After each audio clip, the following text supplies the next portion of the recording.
এ গল্প তারানাথের গল্প, কিন্তু তারানাথ তান্ত্রিকের নয়, ছোট্ট তারানাথের। কেমন করে তিনি উদ্ধার পেয়েছিলেন তার পরম প্রিয় মানুষের আশীর্বাদ, পরিশ্রম ও পাণ্ডিত্যের জন্য সেই বিপদ থেকে। এ গল্প জরাসুরের। গল্প পাঠের সূত্রধর আমি অম্লান সিনহা, লেখক তারাদাস বন্দ্যোপাধ্যায়। সান্ধ্য আসরে একদিন তারানাথকে বললাম, আপনার ছোটবেলার গল্প বলুন, শুনতে ইচ্ছে করছে। তারানাথ হেসে বলল, তোমাদের কথায় অনেক দিন বাদে মনে পড়ল আমারও একটা ছোটবেলা ছিল বটে। মাতৃগর্ভ থেকে ভূমিষ্ঠ হয়েই বাউন্ডুলে নই। কি গল্প শুনতে চাও? দেখলাম তারানাথের চোখ কেমন স্বপ্নীল আর ভাষা ভাষা হয়ে এসেছে। শৈশবের স্মৃতি সব মানুষকেই উদাস করে দেয়। কিশোরী বলল, যা ইচ্ছে বলুন, তুচ্ছ ঘটনাও আপনার বলার গুণে ভালো লাগে। আচ্ছা, আপনার পরবর্তী জীবন যে এই রকম হবে ছোটবেলায় তার কোনো আভাস পাননি? উত্তরে তারানাথ কিশোরীর দিকে তাকিয়ে বলল, আমার সিগারেট ফুরিয়ে গিয়েছে। তৎক্ষণাৎ কিশোরী বেরিয়ে গিয়ে মোড়ের দোকান থেকে এক বাক্স সিগারেট এনে তারানাথের সামনে নামিয়ে রাখলো। একটা সিগারেট ধরিয়ে চোখ বুজে দীপ্ত মুখে ধোঁয়া ছেড়ে তারানাথ বলল, সত্যি কথা বলতে কি, আজ দুদিনে একটা পয়সাও আমদানি হয়নি। না হাত দেখা, না সস্তয়ন, না কিছু। সংসারের নৌকো একেবারে বালির চড়ায় ঠেকে গিয়েছে। তাই আর লজ্জা করলাম না, সিগারেটটা চেয়েই নিলাম। কিশোরী বলল, পৃথিবীতে কিছু না দিলে কিছু পাওয়া যায় না। গল্প শোনারও একটা দক্ষিণ আছে বই কি। আপনি রোজ রোজ গল্প বলবেন আর পরিবর্তে আমরা কিছুই দেব না? তারানাথ হেসে বলল, ভালো, তোমার দেওয়াটা তুমি সুন্দর কথা দিয়ে ঠেকে দিলে। ফাঁকিটা ধরতে পারলাম বটে, তবুও আমার নেওয়ার লজ্জাটা ঢাকা পড়ল। বেশ, কতকের দক্ষিণা বলে নিলাম না হয়। বাইরের শেষ বিকেলের আলো গাঢ় হয়ে এসেছে। বৈঠকখানার জানলা দিয়ে কিছুক্ষণ বাইরে তাকিয়ে থাকলো তারানাথ। তারপর একটা নিঃশ্বাস ফেলে বলল, ছোটবেলার কথা মনে পড়লে বুকের ভেতরটা কেমন করে। কোথায় গেল সেই সব সবুজ মাঠ, মুক্ত হাওয়া, আমতলায় ছুটোছুটি করে বেড়াবার দিন। আর এই এখন কোথায় পড়ে আছি দেখো। নোংরা পরিবেশ, ঘরের মধ্যে দিনের বেলা অন্ধকার, নর্দমা থেকে পাকের গন্ধ ভেসে আসে সারাদিন। না, সেসব দিন আর ফিরবে না, ফেরে না। তারপর সবকিছু ঝেড়ে ফেলবার ভঙ্গিতে হাত নেড়ে তারানাথ বলল, যাক, যা গিয়েছে তা তো আর ফিরবে না, বরং আমার স্মৃতিতেই সমস্ত উজ্জ্বল হয়ে থাক। সিগারেট শেষ করে ছাইদানি হিসেবে ব্যবহৃত একটা নারকেল মালার মধ্যে গুজে দিয়ে তারানাথ বলল, একটা ঘটনা বলি শোনো। বহুদিন আগেকার কথা, আমার 8-9 বছর বয়সের। একে ঠিক অলৌকিক বা অপ্রাকৃতিক ঘটনা বলা যায় কিনা জানি না, কারণ বাহ্যত তেমন কোনো কাণ্ড ঘটেনি।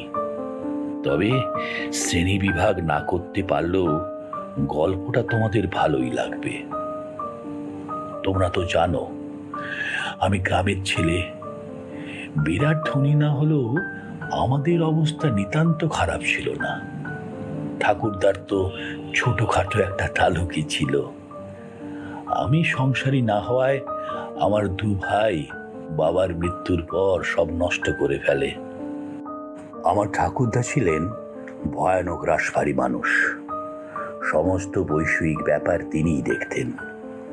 তিনি বেঁচে থাকতে বাবা কেবল মাছ ধরে বেড়াতেন, আর কিছু করবার ছিল না বলে। ঠাকুরদা কেবল যে পয়সাই চিনতেন বা মামলা করে বেড়াতেন তা নয়, তার ঘরে অনেকগুলো সেকেলে ধরনের আলমারিতে ঠাসা ছিল নানা ধরনের বই, হাতে লেখা পুঁথিও ছিল কত।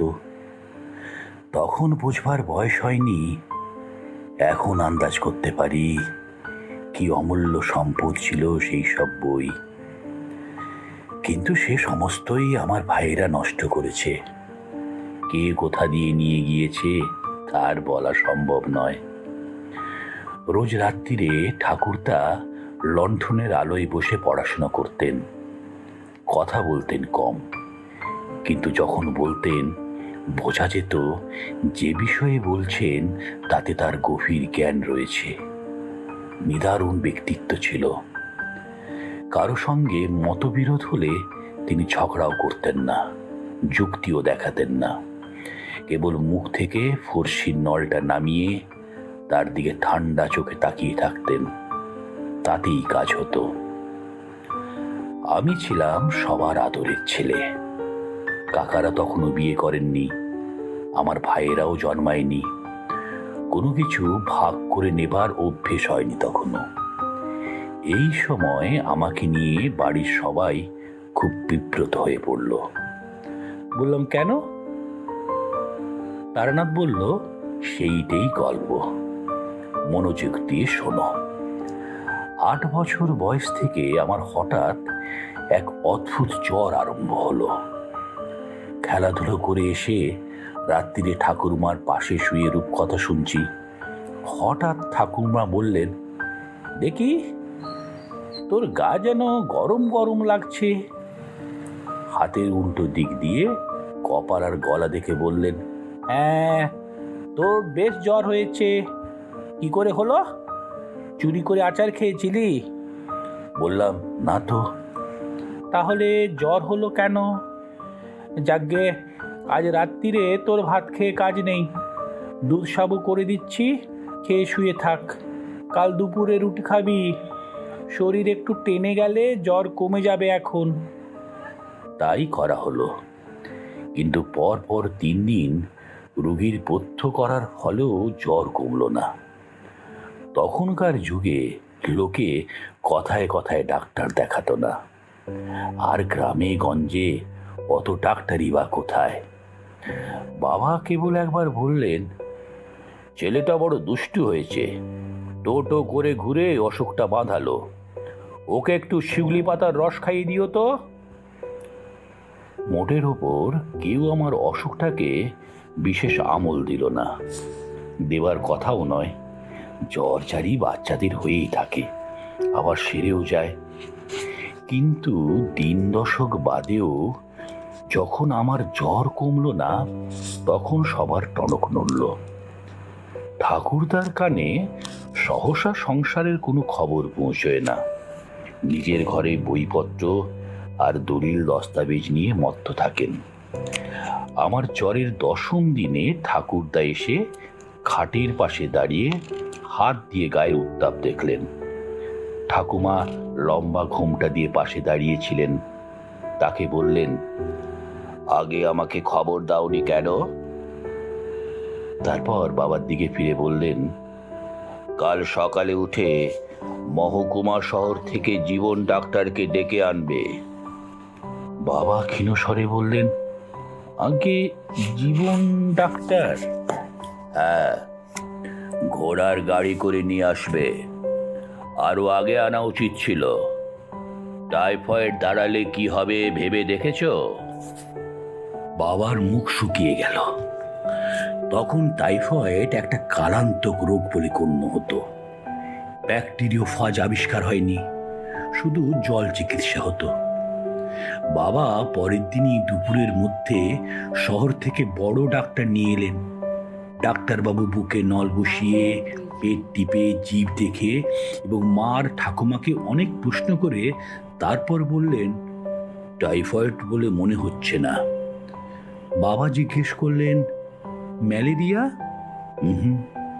কাঁপুনি নেই, লিভার টিভার নয়, জ্বরও তো একইভাবে চলছে, ছাড়ছে না, ম্যালেরিয়াও নয়। তাহলে? বলতে পারছি না, আরো কদিন দেখতে হবে। একটা থার্মোমিটার কিনে আনুন, রোজ 3-4 বার জ্বর দেখে লিখে রাখবেন। আপাতত একটা ওষুধ লিখে দিয়ে যাচ্ছি, সেটা কে কেমন থাকে জানালে তারপর দেখা যাবে। অর্থাৎ আন্দাজে চিকিৎসা শুরু হলো। এই সবে আরম্ভ। এরপরে কত যে ডাক্তার এলো আর কত যে ওষুধ খেলাম তার ইয়ত্তা নেই। পেটের মধ্যে ডাক্তারখানা খেলবার জোগাড় করে ফেললাম, কিন্তু বিচিত্র জ্বর কিছুতেই কমল না। প্রায় 2 মাস হয়ে গেল। আমি তখন হাড় রোগা হয়ে গিয়েছি। মুখের ভেতর একটা তেতো স্বাদ সব সময় থাকে। জানালার ধারে শুয়ে দেখি গ্রামের হরেন, রামু, শিবেন এরা সবাই গুলতি হাতে পাখি মারতে যাচ্ছে, কিংবা ছিপ হাতে চৌধুরীর পুকুরের দিকে চলেছে। আমাকে দেখে ওরা জিজ্ঞেস করে, কিরে জ্বর কমলো? আমি মাথা নাড়ি। ওরা চলে যায়। মা আর ঠাকুমা প্রায় খাওয়া দাওয়া ছেড়ে দিয়েছেন। বাবার থমথমে মুখ দেখলে আমার বুকের মধ্যে কেমন করে। এর ভেতর একদিন তিনি কলকাতা থেকেও বড় ডাক্তার ধরে আনলেন। সবই হলো, কিন্তু আমার অসুখ সারল না। জ্বর খুব একটা বাড়ে না, কিন্তু গায়ে থেকেই যায়, ছেড়ে যায় না একেবারে। উফ, সে বড় ভয়ানক সময় গিয়েছে। একদম কাহিল হয়ে পড়েছিলাম। বিছানা থেকে উঠে দাঁড়াবার ক্ষমতা ছিল না। প্রথম দিকে ঠাকুমা কোলে করে বাথরুমে নিয়ে যেতেন, তারপর থেকে ওগুলো বিছানাতেই সারতে হতো। আমার কোনো মৃত্যু ভয় হয়নি, কারণ ওই বয়সে শিশু মৃত্যুকে চেনে না। কেবল খেলতে যেতে পারি না বলে, বাড়ি থেকে বেরোতে পারি না বলে মন খারাপ লাগতো। একদিন কেবল ভয় পেয়েছিলাম। বিকেলের দিকে ঘুমিয়ে পড়েছি। তখন আমার ঘুমোবার সময়ের কোনো ঠিক ছিল না। সব কেমন উল্টো পাল্টা হয়ে গিয়েছিল। সারাদিনই শুয়ে থাকা তো, যখন তখন ঘুমিয়ে পড়তাম। একদিন বিকেলে জেগে উঠে দেখি আধো অন্ধকার ঘরে মা আর ঠাকুমা দুজনে পায়ের কাছে দাঁড়িয়ে কেমন অদ্ভুতভাবে আমার দিকে তাকিয়ে রয়েছেন। ভয় পেয়ে বলে উঠলাম, মা কি হয়েছে? মা প্রথমে উত্তর দিতে পারলেন না।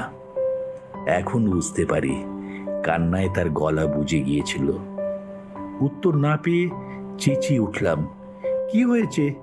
তোমরা অমন করে তাকিয়ে রয়েছো কেন? ঠাকুমা এগিয়ে এসে আমাকে বুকের ভেতর জড়িয়ে ধরে বললেন, কিছু হয়নি, চিৎকার করছিস কেন? থাম, শরীর অস্থির করবে। মা কথা বলছে না কেন? পুজো করতে যাবে কি না তাই? এই তো চান করে এলো। আজ যে বৃহস্পতিবার, পুজো না করে কথা বলতে নেই। তখনকার মতন চুপ করে গেলাম বটে, কিন্তু আমার বালক মনে ঘটনাটা গভীর ছাপ ফেলল। জ্বরের ঘোরে ঘুম থেকে উঠলে এমনিতেই মস্তিষ্ক যথাযথ কাজ করে না, তার উপর অন্ধকার ঘর, মায়ের অমনভাবে তাকিয়ে থাকা, এই প্রথম আবছাভাবে অনুধাবন করতে পারলাম আমার জটিল কিছু একটা হয়েছে, এবং সেই জন্য বাড়ির সবাই খুব চিন্তিত। 2 মাস হয়ে যাবার পর ঠাকুরদা বাবাকে আবার কলকাতায় পাঠালেন। যে বড় ডাক্তার আমাকে একবার দেখে গিয়েছিলেন তাকে আবার নিয়ে আসা হলো। ডাক্তারবাবু অনেকক্ষণ ধরে আমাকে দেখলেন, নানা রকম জিজ্ঞাসাবাদ করলেন, তারপর চুপ করে বসে রইলেন। খাটের একধারে ঠাকুমা দাঁড়িয়েছিলেন। তিনি বললেন, কেমন বুঝছেন ডাক্তারবাবু? ডাক্তার হাত জোর করে বললেন, আমাকে আর লজ্জা দেবেন না। আমি কিছুই বুঝতে পারছি না। সব রকম পরীক্ষা হয়ে গিয়েছে, জ্বর ছাড়া অন্য কোনো উপসর্গও নেই। এই অবস্থায় কি চিকিৎসা করব? অন্য ডাক্তার হলে লজ্জা বাঁচানোর জন্য যা হোক কিছু প্রেসক্রিপশন করে দিয়ে যেত, কিন্তু তা করতে আমার বিবেকে বাধে। অনেক অনুরোধেও তিনি ফি নিলেন না। বললেন, না মশাই, টাকা নিতে পারবো না, এখনো পুরোপুরি চশমকর হতে পারিনি। যদি একান্তই না ছাড়েন তবে আমার ফেরবার ভাড়াটা বরং দিন। গ্রাম বাঙালি পরিবারের যা বৈশিষ্ট্য, এরপর সবাই দৈব ওষুধের সন্ধানে ব্যস্ত হয়ে পড়লেন। নারায়ণপুরে কে নাকি ঠাকুর পেয়েছে, সেখানে গিয়ে ধর্ণা দিলে ওষুধ পাওয়া যায়। নারায়ণপুর আমাদের গ্রাম থেকে প্রায় 20-25 মাইল দূরে। অন্য কেউ গেলে হবে না, রোগীকেও অবশ্যই যেতে হবে। তা অম্লশূলের বা মৃগীর রোগী না হলে হতো, কিন্তু 2 মাস ভুগে আমি তখন বিছানা ছেড়ে উঠতে পারি না। আমি অত পথ যাব কিভাবে? বাবা ভেবে ভেবে উপায় বের করলেন। ঘোড়ার গাড়িতে যেতে পারবো না, কারণ ঝাঁকুনিতেই মরে যাব তাহলে। বাবা বললেন, ওকে পালকি করে নিয়ে যাব, দাঁড়াও পালকির ব্যবস্থা করি। পালকিতে আমাকে নিয়ে ঠাকুমা চললেন। বাবা ঠাকুরদা পেছনে পেছনে এলেন গরুর গাড়িতে। মন্দিরের ভেতরে ঠাকুরমার কোলে সারা রাত শুয়ে রইলাম। সে সময় অতিরিক্ত ভুগে ভুগে আমার যেন মাথার মধ্যে কেমন গোলমাল হয়ে গিয়েছিল। প্রায় রাত্রির বেলা আবোল তাবোল স্বপ্ন দেখতাম। এখানেও শেষ রাত্রিরে কি একটা হিজিবিজি স্বপ্ন দেখলাম, তার কোনো মাথামুন্ডু নেই, এমনকি সকালে মনেও করতে পারলাম না। সেবায়েত সকালে জিজ্ঞেস করলো, কিছু আদেশ তাদেশ পেয়েছ খোকা? আদেশ কাকে বলে? ঘাড়ে নিয়ে বললাম, আগে না তো, তবে একটা স্বপ্ন দেখেছি। কি স্বপ্ন? তা এখন আর মনে পড়ছে না। সেবায়েত বলল, তা যাগে ওই দেখলেই হবে। কি সব পুজো দেয়া হলো, একটা মাদুলি ঝুলিয়ে দেয়া হলো আমার হাতে। সেবায়েত কোষায় করে অনেকখানি চরণামৃত এনে আমাকে হাঁ করিয়ে খাইয়ে দিল, তাতে বহুদিনের ফুল বেলপাতার গন্ধ। আবার পালকি করে বাড়ি। মাদুলিতে কি ফল হলো তা বুঝতে পারা গেল না, কিন্তু চরণামৃত খেয়ে জ্বরের উপর আমার হলো ভয়ানক পেট খারাপ, অসুখ চলতেই লাগলো। 10 বাদে বাবা একদিন টান দিয়ে মাদুলিটা ছিঁড়ে বাইরে ফেলে দিলেন। একদিন সময় সন্ধেবেলা, পরিষ্কার মনে পড়ছে দৃশ্যটা। ঠাকুরদা এসে আমার বিছানার পাশে দাঁড়ালেন। বাবা বাইরের কাজকর্ম সেরে আগে থেকে এসে বসেছিলেন। ঠাকুরদা কিছুক্ষণ চুপ করে আমাকে দেখে বললেন, কেমন আছিস আজ? ভুগে ভুগে কেমন আছি বোঝবার ক্ষমতা লুপ্ত হয়েছিল, তাই বললাম, ভালো আছি। ঠাকুরদা বললেন, তোর জন্য একটা পুজো করা হবে বুঝলি, তাহলে তোর অসুখ সেরে যাবে। বাবা অবাক হয়ে জিজ্ঞেস করলেন, পুজো? কি পুজো? ঠাকুরদা আমার পায়ের কাছে বিছানায় বসলেন, বললেন, কাল রাত্রিতে পড়তে পড়তে একটা জিনিস পেলাম, ভগবানই পাইয়ে দিলেন বলতে পারো। আমার ঠাকুরদা নরনাথ ঘোর তান্ত্রিক ছিলেন, তা তো তোমরা জানোই। তন্ত্র সাধনার ওপর অনেক বই ছিল তার মধ্যে বেশিরভাগই হাতে লেখা পুঁথি। কিছু কিছু নষ্ট হয়েছে, কিছু চুরি গিয়েছে, আবার কিছু রয়েও গিয়েছে। তারই একটা বই পড়তে গিয়ে কাল রাত্রিরে একটা ঘটনা পড়লাম বুঝলে। ঠাকুমা বললেন, কি? লেখক বলছেন, যদি কারো দীর্ঘদিন ধরে কালান্তক জ্বর চলতে থাকে এবং কিছুতেই সেই জ্বর না সারে, তাহলে বুঝতে হবে তাকে জরাসুরে আক্রমণ করেছে। জরাসুর আবার কে? ঠাকুরদা বিব্রত হয়ে বললেন, সে তোমাকে বোঝানো কঠিন হবে। জরাসুরকে দেবতাও বলতে পারো, আবার উপদেবতাও বলতে পারো। এরা শুধু অনিষ্টই করতে পারে। পুঁথিতে লিখেছে, জরাসুরের বিধিমতো পূজা করলে জ্বর কমে যায়। ঠাকুমা শঙ্কিত গলায় বললেন, না, ও পুজো তোমায় করতে হবে না। ঠাকুরদা বললেন, কেন? না, ওসব ঠাকুরের নামই শুনিনি কখনো, আর কিবা নামের ছিরি, শুনলেই শরীর হিম হয়ে আসে। দরকার হলে চেনা জানা ভালো ঠাকুরের পুজো করো, ও তোমায় করতে হবে না। ঠাকুরদা বাধা পেয়ে রেগে গেলেন। তিনি কারো পরামর্শে মত বদলাবার পাত্র ছিলেন না। নিজে যা ভালো বুঝতেন তাই করতেন। বললেন, বকো না, আমি কি আমার নাতির খারাপ চাই? আমি ঠিক করেছি, আমার ঠাকুরদার পুঁথি বহুদিন আগেকার মস্ত এক সাধকের লেখা। তা কি কখনো ভুল হতে পারে? ভগবান পাইয়ে দিয়েছেন।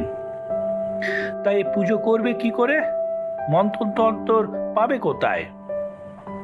ঠাকুরদা খুশি হয়ে বললেন, ওটাই তো মজা। জরাসুরের পুজোর সমস্ত বিধি ওই বইতেই সংস্কৃতে লেখা রয়েছে, দেখবে? দাঁড়াও দেখাই।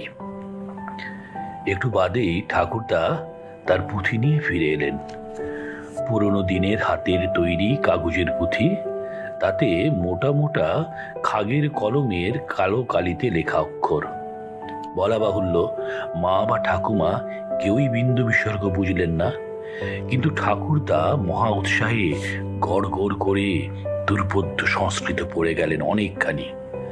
তারপর এক জায়গায় থেমে গিয়ে বললেন, এই হলো পুজোর নিয়ম আর মন্ত্র, বুঝতে পারলে তো?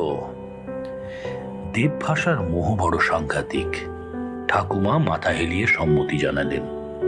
ঠাকুরদা বললেন, আমার ভাগ্য খুব ভালো।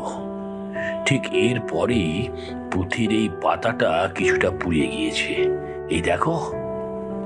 দেখলাম সত্যি পাতার অর্ধেকটা কিভাবে যেন পুড়ে গিয়েছে বটে। ঠাকুরদা বললেন, তাতে অবশ্য কোনো ক্ষতি হবে না। পোড়া জায়গার আগেই পূজাবিধি সম্বন্ধে লেখাটা শেষ হয়ে গিয়েছে। আর 12 দিন বাদে অমাবস্যা, ওই দিনেই পুজো দেব। বাবাকে বললেন, হরিশ কুমারকে খবর দিস তো কাল আমার সঙ্গে দেখা করার জন্য, ঠাকুর গড়াতে দিতে হবে। বাবা বললেন, ঠাকুরও গড়ানো হবে নাকি? তা হবে বই কি, নইলে পুজো হবে কি করে? কেমন ঠাকুর? ঠাকুরদা একটু কেশে বললেন,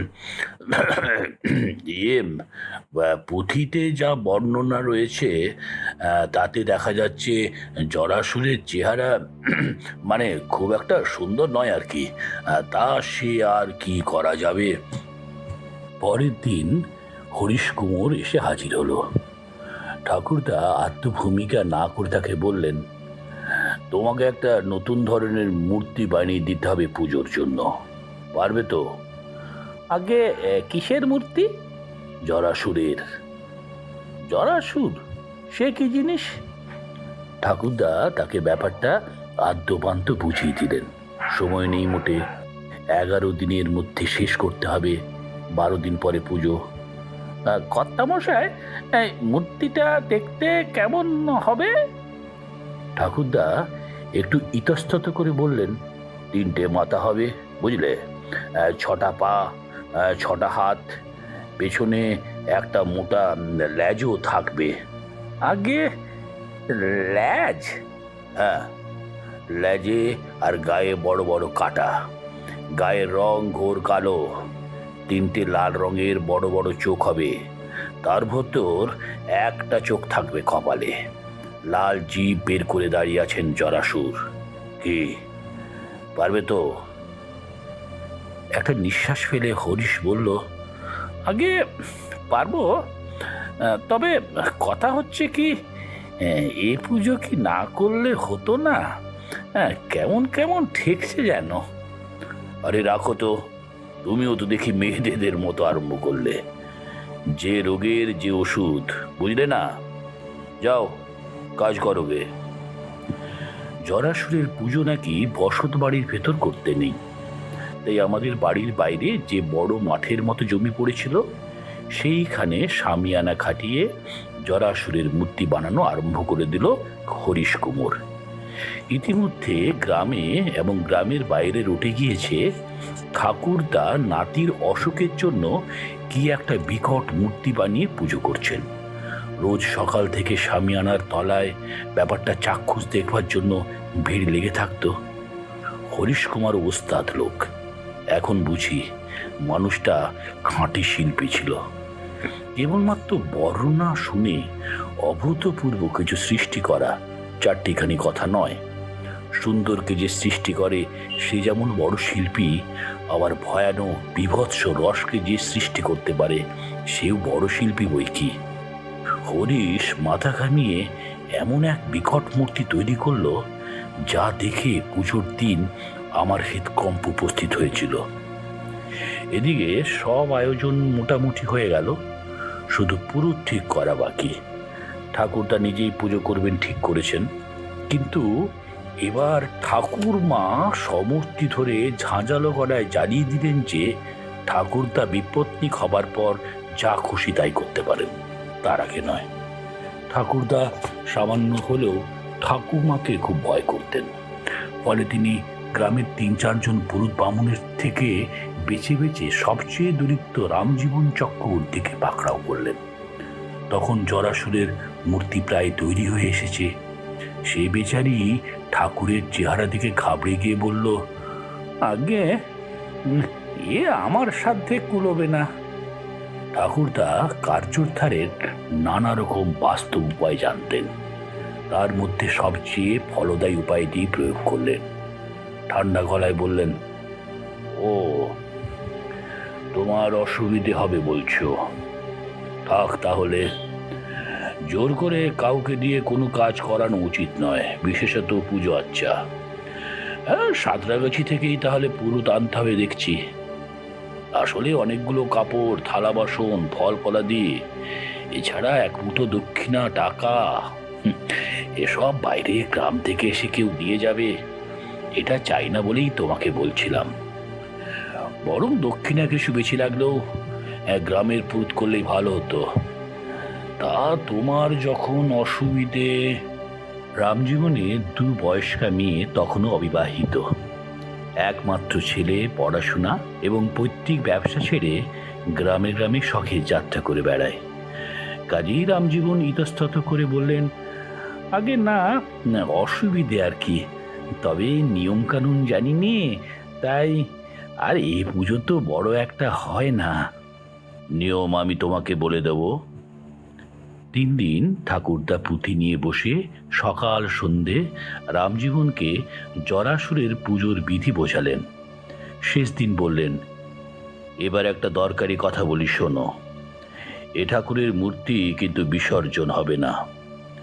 রামজীবন বললেন, বিসর্জন হবে না? তবে কি থাকবে? না, থাকবেও না। তবে? ঠাকুরদা কিছুক্ষণ চুপ করে বোধহয় ভাবলেন কিভাবে ব্যাপারটা বললে ভালো হয়। তারপর বললেন, রামজীবন, পুজো হয়ে গেলে জরাসুরের মূর্তিটা গলিয়ে ফেলতে হবে। গলিয়ে ফেলতে হবে মানে ওপর থেকে জল ঢেলে মাটি গলিয়ে? বাধা দিয়ে ঠাকুরদা বললেন, জল দিয়ে নয়, রক্ত দিয়ে। রক্ত? হ্যাঁ, বলির পশু আগে থেকে এনে রাখতে হবে। পুজো হয়ে গেলে একের পর এক বলি পড়বে, আর সেই রক্ত দিয়ে স্নান করানো হবে ঠাকুরকে। বলি চলবে যতক্ষণ না সমস্ত মাটি গলে কাঠামো বেরিয়ে পড়ছে। যত পশু লাগে লাগুক। রামজীবন নির্বাক হয়ে বসে রইলেন। ঠাকুরদা বোধহয় তার মনের ভাব বুঝতে পেরেছিলেন।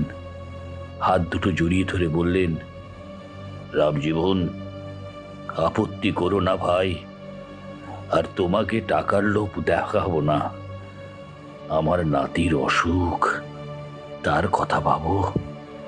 আমার বিশ্বাস এ পুজো না করলে সে বাঁচবে না। রাজি হও ভাই।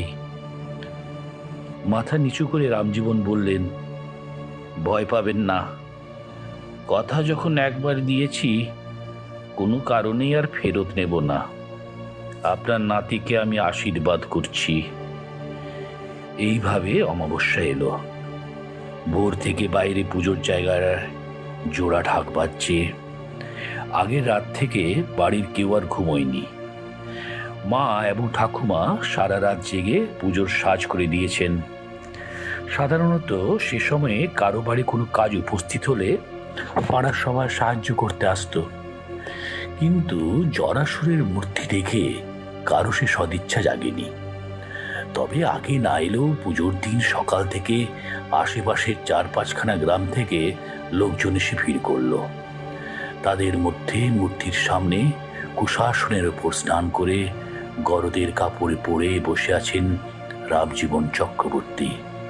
তার হাতে কুষ্টির মতো গোল করে পাকানো কাগজ।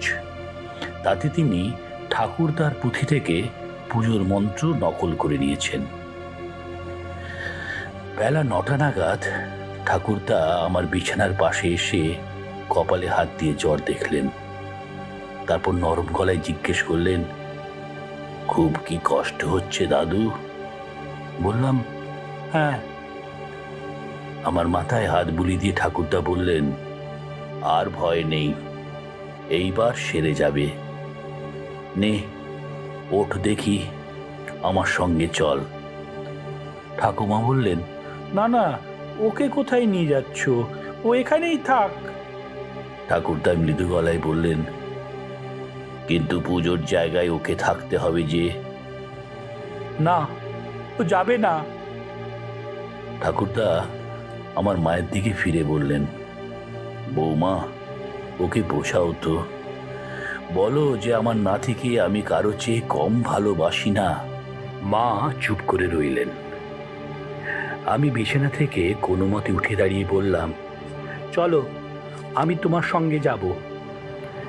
বাড়ির পেছন দিকে খিড়কির পুকুর, তার পাড়ে এসে ঠাকুরদা বাবাকে বললেন, যাও, ওকে ধরে চান করিয়ে দাও, হাত ধরে নামাও পৈঠা দিয়ে।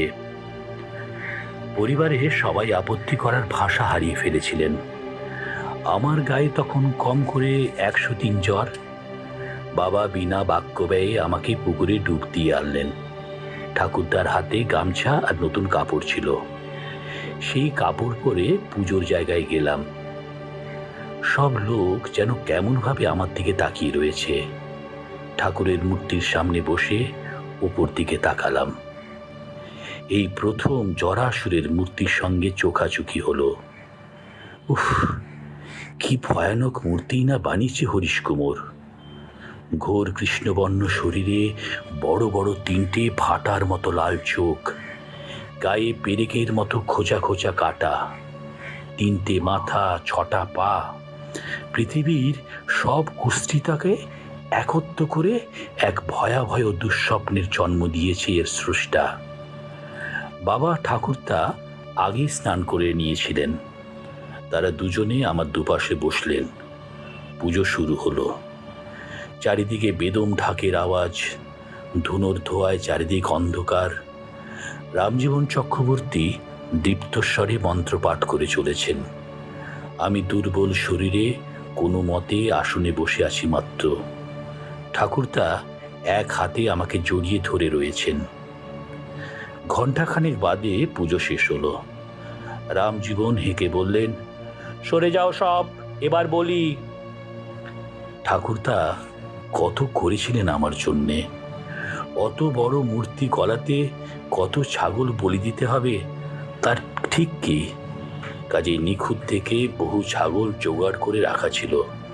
ঠাকুরদার ইঙ্গিতে নিবারণ কামার রামদা হাতে এগিয়ে এসে কাজ শুরু করলো। সমবেত সবাই নির্বাক, আতঙ্কে তাকিয়ে দেখছে, আর মানুষ জড়ো হয়েছে সেখানে। কিন্তু এতটুকু শব্দ নেই কোথাও। জরাসুরের শরীর বেয়ে গড়িয়ে পড়ছে টাটকা রক্তের ধারা। সেই লাল রক্ত স্নান করে বিকট মূর্তিকে যেন বিকটতর লাগছে। একটু একটু করে ধুয়ে যাচ্ছে রং, গলে যাচ্ছে চোখ মুখ। বিকৃত অর্ধগলিতাঙ্গে কি বিভৎস হাসি আসছে দুঃস্বপ্নের দেবতা। বেশিক্ষণ তাকাতে পারলাম না, চোখ সরিয়ে নিলাম। পেছনে তাকিয়ে দেখি অনেকেই এই দৃশ্য সহ্য করতে পারেনি। কখন নিঃশব্দে পূজা মণ্ডপ শূন্য হয়ে এসেছে।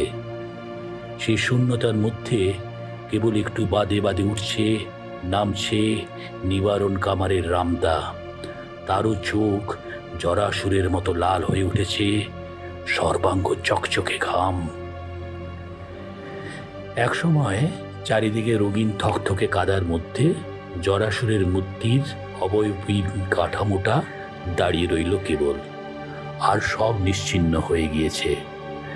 আমি এড়িয়ে পড়েছি ঠাকুরদার কোলের ভেতর। ঠাকুরদার বুকের মধ্যে জড়িয়ে আমাকে বাড়িতে নিয়ে এলেন। আবার আমাকে বিছনায় শুয়ে দেওয়া হলো। অবস্থা দেখে ঠাকুমা আমার মাথা কোলে নিয়ে বসলেন। বাবা নিজে বাতাস করতে লাগলেন পাখা দিয়ে। মা চোখে আঁচল দিয়ে কাঁদছেন। কেবল ঠাকুরদা অবিচলিত। তিনি তখন আবার বেরিয়ে গেলেন। জরাসুরের কাঠামোটা নদীর ধারে নিয়ে গিয়ে দাহ করে ফেলতে হবে, তাই নাকি নিয়ম। কিন্তু আশ্চর্য ব্যাপার কি জানো, জরাসুর জাগ্রত দেবতা বলেই হোক বা ঠাকুরদার দৃঢ় ইচ্ছা শক্তির ফল হিসেবেই হোক, সবাইকে অবাক করে পরদিন আমার জ্বর সেরে গেল এবং আর এলো না। তারপরেও কিছুদিন বাড়ির সবাই ভয়ে ভয়ে থাকতো। একটু বাদে বাদে আমার কপালে হাত দিয়ে দেখা হতো, কিন্তু সত্যি জ্বর আর এলো না। ঠাকুরদার সম্মান দারুণ বেড়ে গেল। শুধু পরিবারের ভেতরে নয়, আশেপাশের বহু গাঁয়ের লোক তাকে একজন বিচক্ষণ মহাপুরুষ বলে মনে করতে লাগলেন। সারা দিন ধরে বিস্তর লোক নানান পরামর্শ নিতে আসত। ফুর্তির চোটে ঠাকুরদা অর্ডার দিয়ে কাশি থেকে উৎকৃষ্ট অম্বরী তামাক আনালেন। অবশ্যই সম্মান বেশি দিন ভোগ করতে পারেননি তিনি। আমার জ্বর সারার ঠিক 6 মাসের মাথায় ঠাকুরদা মারা যান। যন্ত্রণাহীন মৃত্যু। কাউকে কষ্ট দিলেন না, বিছানাতেও পড়ে রইলেন না। একদিন সকালে তাকে ডাকতে গিয়ে দেখা গেল বিছানায় তার প্রাণহীন দেহ পড়ে। রাত্রিরে ঘুমের মধ্যে কখন প্রাণ বেরিয়ে গিয়েছে। বোধহয় মৃত্যু আসন্ন অনুভব করে ইষ্টমন্ত্র জপ করছিলেন, কারণ ডান হাতের বৃদ্ধাঙ্গুষ্ঠ দিয়ে কর ধরা ছিল। সবাই বলল সন্ন্যাস রোগ।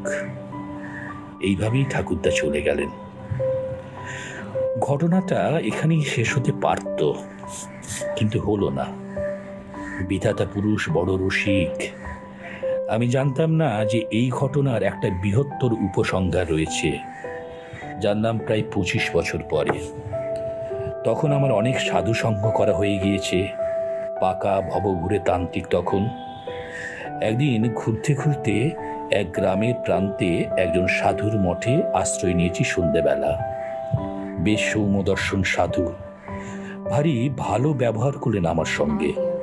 তার আদেশে তার শিষ্যরা আমাকে যত্ন করে খাওয়ালো। রাত্রিতে সুন্দর শোবার জায়গা করে দিল। পরদিন সকালে আমি চলে যাব। তাই রাত্রিরে খাওয়ার পরে সাধুর কাছে তার আতিথেয়তার জন্য ধন্যবাদ জানিয়ে বিদায় নিতে গেলাম। প্রাথমিক আলাপের পর নানা বিষয়ে কথাবার্তা আরম্ভ হলো। অনেক রাত অবধি গল্প চলল।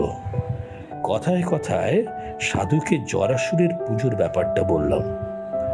শুনে সাধু চমকে আমার দিকে তাকিয়ে বললেন, সে কি, তোমার ঠাকুরদা জরাসুরের পুজো করেছিলেন? সে তো বড় সাংঘাতিক দেবতা। তার কথা তোমার ঠাকুরদা জানলেন কি করে? বললাম, ঠাকুরদার অনেক পুরনো পুঁথি ছিল, আমাদের পারিবারিক সম্পত্তি, তাতেই পেয়েছিলেন। সাধু বললেন, কিন্তু সমস্ত বিবরণ পড়েও তিনি পুজোয় নেমেছিলেন। পুজোর সংকল্প কার নামে হয়েছিল? বললাম, ঠাকুরদার নামে। বাবা নিজের নামে করতে চেয়েছিলেন, ঠাকুরদা রাজি হননি। পুঁথিটা আস্ত ছিল। এবার আমার মনে পড়ল। বললাম, না, শেষের পাতার অর্ধেকটা কিভাবে যেন পুড়ে গিয়েছিল। অবশ্য তাতে কোনো ক্ষতি হয়নি। সাধু বললেন, হয়েছে, ক্ষতি হয়েছে। অবাক হয়ে বললাম, কিরকম? সাধু উঠে গিয়ে ভেতর থেকে একটা পুঁথি নিয়ে এলেন। আমাকে বললেন, এই দেখো, আমার কাছেও একখণ্ড আছে। শেষ পাতা পুড়ে না গেলে ঠাকুরদা দেখতে পেতেন। জরাসুরের পুজোর নিয়মের শেষে সাবধান করে দিয়ে লেখা আছে, যার নামে সংকল্প হবে 6 মাসের মধ্যে তার মৃত্যু হবেই। 6 মাস পরেই তো তোমার ঠাকুরদা মারা গিয়েছিলেন বলছো। আমি নির্বাক হয়ে বসে রইলাম। আজ কোথায় বা স্নেহময় ঠাকুরদা, কোথায় বা ঠাকুমা?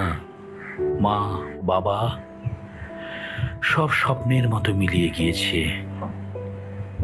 একটু পরে বললাম, সাধুজি, আপনার বোধহয় একটু ভুল হচ্ছে। উনি বিস্মিত হয়ে বললেন, ভুল? হ্যাঁ, ও পাতাটা আস্ত থাকলেও ঠাকুরদা পুজো করতেন। আমি ঠাকুরদার নয়নের মুনি ছিলাম। সাধু চুপ করে রইলেন। আমিও আর কিছু বললাম না, কিন্তু একটা কথা আমার মনে ঘোরাফেরা করছিল। এখন তা আমার দৃঢ় বিশ্বাস। তা হচ্ছে এই যে, ঠাকুরদা নিজেই ও পাতার শেষটা পুড়িয়ে ফেলেছিলেন। পাছে কেউ পুড়ে ফেলে তাকে বাধা দেয়, তাই আমাকে ঠাকুরদা বড়ই ভালোবাসতেন। তারানাথ গল্প থামিয়ে চুপ করে রইল। জল চকচক করছে নাকি তার চোখে। এই প্রথম আমি আর কিশোরী তারানাথের গল্পের শেষে বিশ্বাস অবিশ্বাস নিয়ে কোনো প্রশ্ন উঠাতে পারলাম না। আপনারা শুনলেন আজকের গল্প। গল্পটি ভালো লাগলে লাইক, শেয়ার ও কমেন্ট করতে ভুলবেন না। এরকম আরও গল্প শোনার জন্য আমাদের চ্যানেলটি সাবস্ক্রাইব করুন। ধন্যবাদ।